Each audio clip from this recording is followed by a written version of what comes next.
I think I might have killed Kruti. I'm sorry, Melbourne.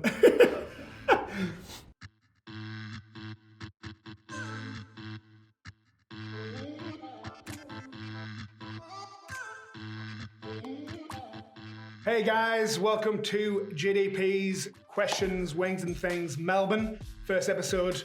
Very excited and nervous to be here.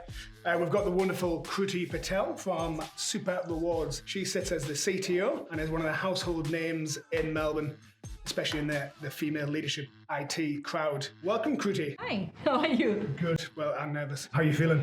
I think I'll be fine with the questions. I won't be fine with the hard stuff, so we'll see. I've got some spicy questions in here as well, to be fair. Oh, let's see. I reckon you're going to be better than me at this. Don't go on my background. Alright, cool. We'll kick it off then. Yep. So we've got the first one. I'm already feeling my mouth water, to be fair. Little bit on the side. Little bit on the side. There we go. There we go. Thank you. And I'll do the same. Oh shit, I put way too much on. So, right, we'll take a bite and then we'll get into the first question. Okay. Is it too much? You'll be fine. Oh my god. Right. The chicken's quite nice. Right, question one.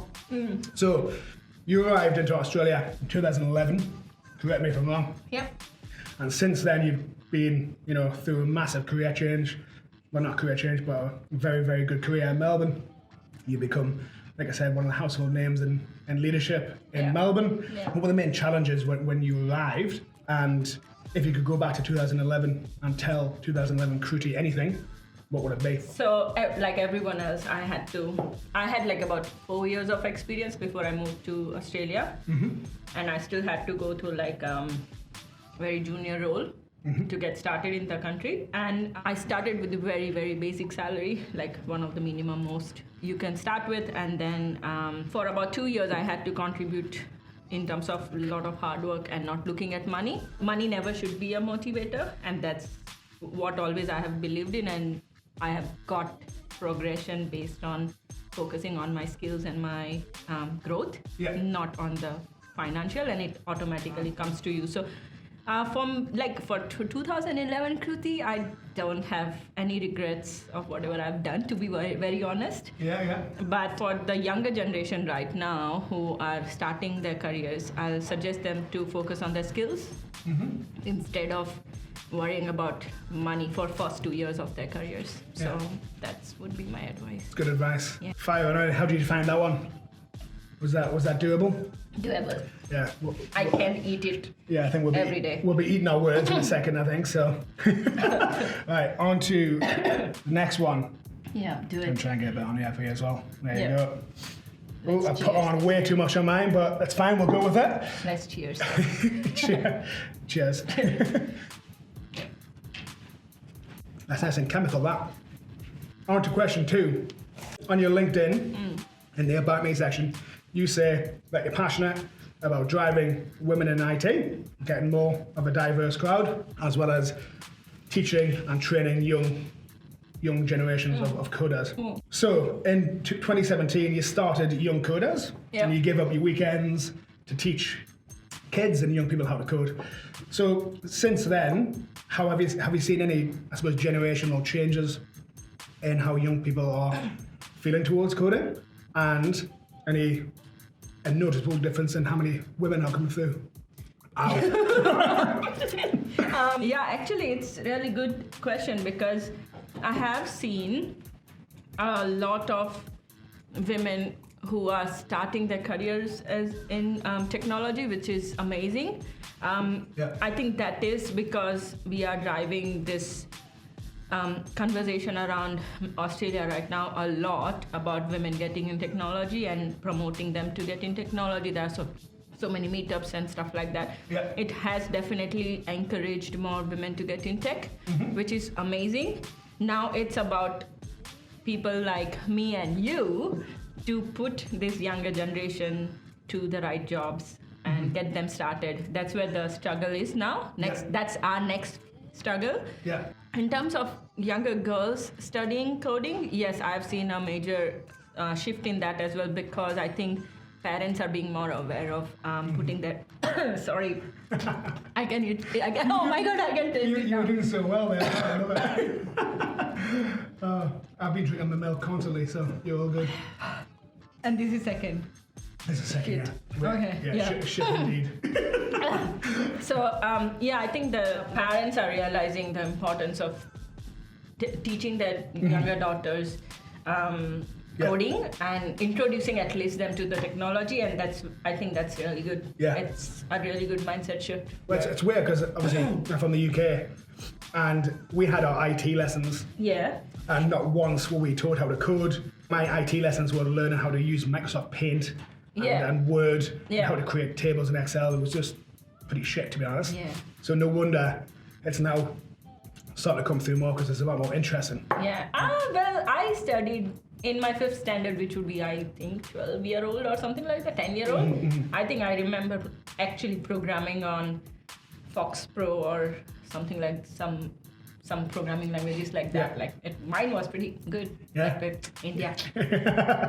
Exactly right. So moving on to the next level, which is, so this one's got liquid smoke in it apparently. So let's see how this goes. Last one, you could feel it afterwards. Yeah, no, it was a deep burn, wasn't it? Right. So let's do it. we'll get this one down us and then fire on. I should be much better at asking the questions than you are, but you are definitely beating me so far. Right. Question 3. So you joined Super Rewards from Sheba as a CTO. What are you looking to achieve there? What are your goals? I suppose what are SR trying to do within IT?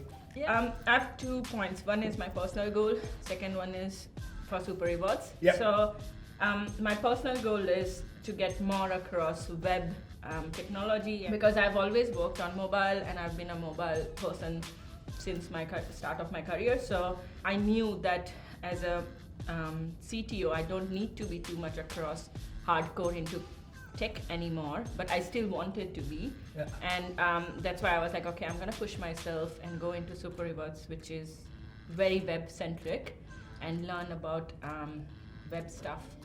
Yeah. So that was my personal goal for myself. So that shows that learning never stops. And I have to keep learning still. But my goal for Super Rewards is to see it go global. See it get bigger and go global. That's very possible with Super Rewards. And I think it will be super good as well, because the concept of the business is what truly I believe in.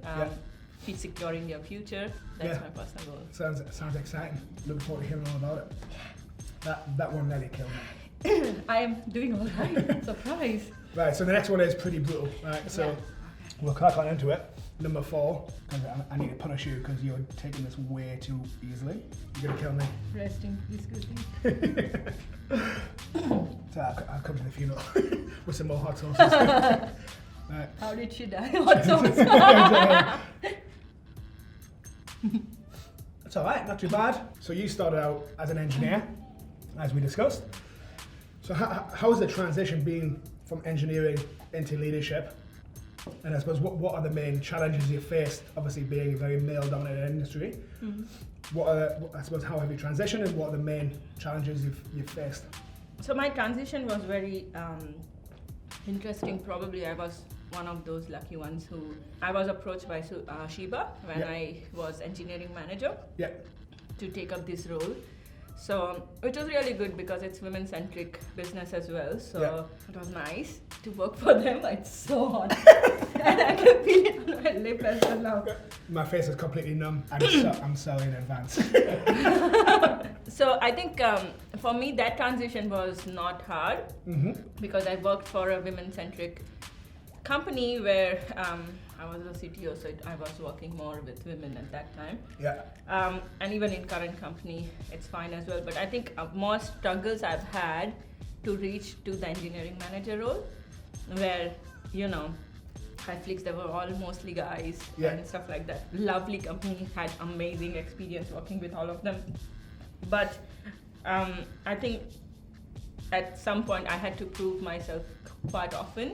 It could be my own struggle as well, because there are all very intelligent techie guys around me, and that intimidated me a lot throughout my career initially. But then I learned to focus on what I am good at and highlight that more. one of the things we women don't tend to do often is keep track of our small successes as well at work. And that was one of the advice I had received from one of my mentors, and I think that's something which kept me going strong in the industry, and I'll recommend everyone to do that. It's such a rewarding thing when shit hits the fan. You know that, okay, I am gonna read through whatever I've achieved, and you have that as a testimony as well when you want promotion and you're not getting it, that this is what I've achieved in this company and I think I deserve it. So. Yeah, for sure. Right, we're moving on to the final one, and I can't wait. I'm trying to be for this very to be nice, that it's burning my mouth right now. You're doing so well. Right, so. Well, only thing is, you turn red and I don't show red because I'm brown. Right, so this is where it ends for us. So cheers. And in Scotland, get a Dunia.